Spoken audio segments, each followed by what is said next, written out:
Semana no Rio de Janeiro começou com enredos de protesto na Marquês de Sapucaí e insegurança nas ruas. Assaltos, arrastões, saque a supermercado. A violência disputou espaço com foliões que lotavam a cidade. Com o governador e o prefeito fora, a população se perguntava se o Rio estava mesmo à deriva. E a resposta veio na sexta-feira. Uma inédita intervenção federal na segurança do Estado e o comando entregue a um general 4 estrelas. A gente abre o Fantástico de hoje com um retrato dos últimos 10 anos de combate ao crime no Rio. Qual o tamanho do desafio que o interventor vai enfrentar? Sexta-feira passada, dia 16 de fevereiro. Na semana do Carnaval, o Brasil fica sabendo oficialmente que, sozinho, o governo do Rio não tem mais condições de lutar contra a violência. Por isso, acabamos de decretar, neste momento, a intervenção federal na área da segurança pública do Rio de Janeiro.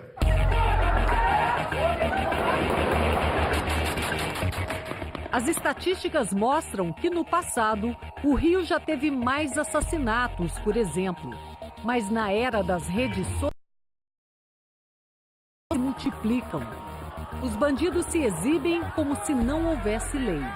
Têm armas que antes não tinham, enfrentam uma polícia sucateada, debocham de um governo sem dinheiro e matam qualquer um, bebê, grávida, policial.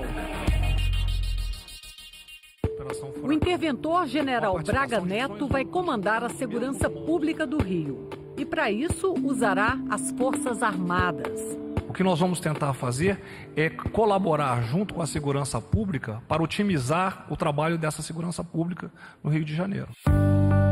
Por lei, as não podem prender se não forem flagrantes, porque elas não têm poder de polícia. A intervenção chega depois de 2017 ter batido recordes. Foram 230.450 assaltos, somando-se todos os tipos de roubos. Você vai ver agora o raio-x do que aconteceu na segurança pública do Rio nos últimos 10 anos e o que espera pelo interventor. Primeiro, os policiais. Usando dados de 2016, um relatório do Tribunal de Contas da União, que analisa a gestão da segurança pública em 25 estados, coloca o Rio lá atrás, 21º lugar no item pessoas, os policiais. Eles são colocados em serviço com pouquíssimo tempo de treinamento. E mesmo aqueles que já são profissionais experientes, têm poucas oportunidades de reciclagem.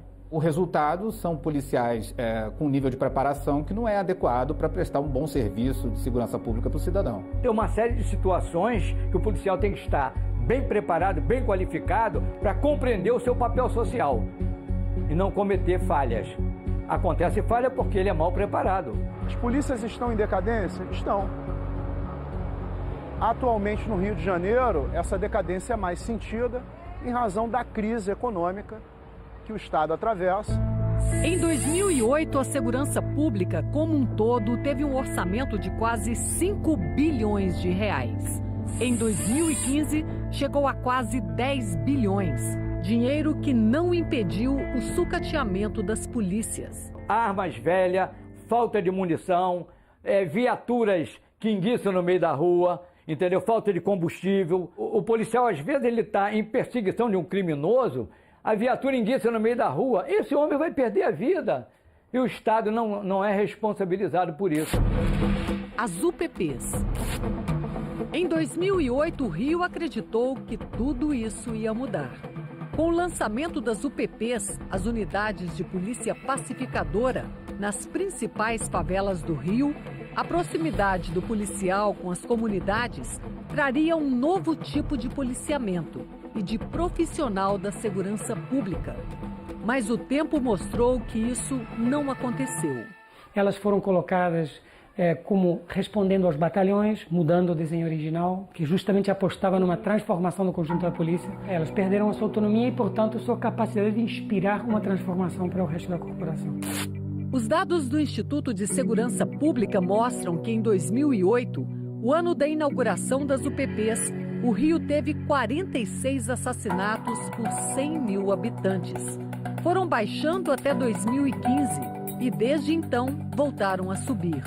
No ano passado foram 32 mortes por 100 mil habitantes. Esses números já foram bem piores. Em 1994, por exemplo, o índice foi de quase 76 mortes por 100 mil.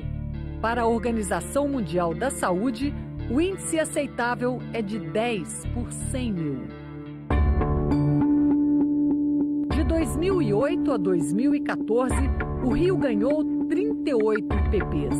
O então governador Sérgio Cabral chegou até a prometer uma unidade para cada favela. Para muitos especialistas, um fracasso anunciado. Se nós temos hoje cerca de 1.000 favelas somente na região metropolitana do Rio de Janeiro, de quanto efetivo a Polícia Militar ia precisar para atender esse objetivo? Não tinha como dar certo. A política de confronto. Infelizmente, temos uma tradição de mega operações que resultam em troca de tiros, que colocam as pessoas em risco. E a gente não conseguiu desmontar esse modelo tradicional de segurança pública no Rio. A gente precisa também focar principalmente na área de inteligência e a sua co-irmã, que é a investigação policial. Um dos desafios do general Braga Neto é acessar os esconderijos de um número incalculável de bandidos que se escondem nas favelas e morros do Rio. Pela frente, um emaranhado de becos e ruas sem saída. Lá dentro, o poder armado das facções criminosas e uma vizinhança lotada de inocentes. E se você vai entrar só para trocar tiro, melhor não entrar. Ou melhor, só entrar quando você tiver condições de ficar, entrar com uma força suficiente para que não haja resistência, que foi o que as UPPs tentaram durante um tempo, e ficar para evitar, então, esse domínio territorial. Esse domínio territorial dispõe de granadas, bombas e, principalmente, fuzis. Nos últimos 4 anos, o número de fuzis apreendidos vem aumentando. Em 2014, foram 279 e no ano passado, 499. Mas a ostentação continua e nos aplicativos acaba virando um domínio virtual dos bandidos sobre as forças da lei. Este vídeo foi gravado por um bandido numa favela no ano passado. Parece tudo normal.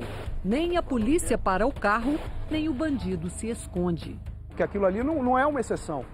Eles terem que passar sob mira de fuzis. E a polícia militar não merece isso. Ela não merece essa desmoralização. Nesse confronto desigual, 22 policiais militares morreram em serviço em 2008. Em 2011, o número caiu para 7. Mas em 2016, o número saltou para 38. No ano passado, foram 31. Não por bandidos avulsos, mas por integrantes do maior dos problemas do Rio, as facções e milícias. O Rio tem 3 facções e um número ainda não estimado de milícias. Também não se sabe quantos bandidos fazem parte dessas gangues. As milícias surgiram na década de 80 para matar traficantes e passaram a explorar populações inteiras, extorquindo dinheiro de comerciantes e moradores. E explorando serviços como de vans, tudo na clandestinidade, claro. Os traficantes gostaram desse modelo de negócios. Hoje a milícia está fazendo tudo que o tráfico está fazendo. E vice-versa. O tráfico, por exemplo, ele também passou a explorar a questão de gatunete, de gás, de mototáxi, de extorsão a comerciante, para não falar nos problemas que a gente tem na milícia relativos à inserção dentro das milícias de ex-integrantes das forças de segurança. Se, de fato, há uma intenção de combater a corrupção dentro das polícias, tem que começar por combater as milícias, que hoje em dia dominam amplos setores do município do Rio e de outros municípios também do estado do Rio. Mais um crime que é notícia todo dia: a corrupção. Junho do ano passado, uma mega operação sai em busca de 96 policiais militares e 70 traficantes em São Gonçalo, na região metropolitana. Os PMs cobravam propinas de traficantes. Isso rendia R$1 milhão por mês. Entre 2012 e 2016, a PM expulsou 730 policiais. A Polícia Civil, 120 agentes. A corrupção está embrenhada no Estado de forma sistêmica, e não só no Estado do Rio, né? A gente vê os exemplos nas mais altas esferas da República. Mas a corrupção dentro das polícias significa que você tem parte da polícia que trabalha contra e a favor do crime simultaneamente. Ontem, ao lado do presidente Michel Temer, o general Braga Neto participou da primeira reunião de trabalho no Rio. Estavam presentes o governador Luiz Fernando Pezão e o prefeito Marcelo Crivella. A intervenção na segurança pública vai durar 10 meses, até o fim deste ano. A intervenção federal, ainda mais uma intervenção militar, acho que responde a outras lógicas, e não a uma lógica de segurança. Eu acho que responde a uma lógica política. Essa solução ela não vem a curto prazo. Temos um caos, uma crise aguda, temos a intervenção federal, que a meu ver é positiva sim, é positiva porque algo tem que ser feito. Uma resposta precisa ser dada. Porque ou se dava essa resposta, ou o que mais faltaria acontecer.